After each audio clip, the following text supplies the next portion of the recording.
పూర్వకాలంలో తెల్ల జుట్టు కేవలం ముసలివారికి మాత్రమే వచ్చేది. కానీ ఇటీవల కాలంలో చిన్న పెద్ద అనే తేడా లేకుండా అందరికీ వైట్ హెయిర్ వచ్చేస్తోంది.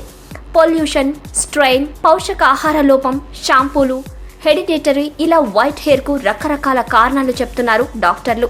వైట్ హెయిర్ వచ్చిన వారు గార్నియర్, న్యాచురల్స్ అంటూ రకరకాల కలర్స్ వాడుతున్నారు. దీంతో అనేక హెల్త్ ప్రాబ్లమ్స్ వస్తున్నాయి. అయితే వైట్ హెయిర్ వచ్చిన తర్వాత జుట్టు గురించి శ్రద్ధ తీసుకునే కంటే రాకుండా తీసుకోవడం మంచిది. హెయిర్ స్పెషలిస్టులు చెప్పిన ఆ సింపుల్ చిట్కాలు టాప్ తెలుగు మీడియా మీ ముందుకు తీసుకొచ్చింది. సో వ్యూయర్స్, నేను చెప్పింది పాటిస్తారు కదా.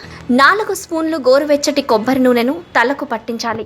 బాగా మసాజ్ చేసి అరగంట తర్వాత తలస్నానం చేస్తే తెల్ల జుట్టు రాకుండా తప్పించుకోవచ్చు. మందార ఆకుల పేస్ట్ను తలకు పట్టించి అర్ధగంట తర్వాత తలస్నానం చేస్తే వైట్ హెయిర్ రాకుండా ఉండటమే కాకుండా హెయిర్ ఫాల్ కూడా తగ్గుతుంది.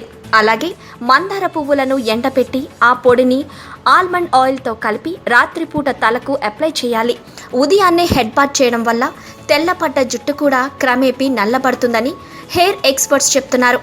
శరీరంలో ఐరన్ తగ్గినా కూడా తెల్ల జుట్టు వచ్చే అవకాశాలు ఉన్నందున ఖర్జూరం, బెల్లం వంటి పదార్థాలను తీసుకోవడం మంచిది. మరి ఇంకెందుకు ఆలస్యం, పైన చెప్పిన చిట్కాలు పాటించండి. వైట్ హెయిర్ రాకుండా హ్యాపీగా ఉండండి.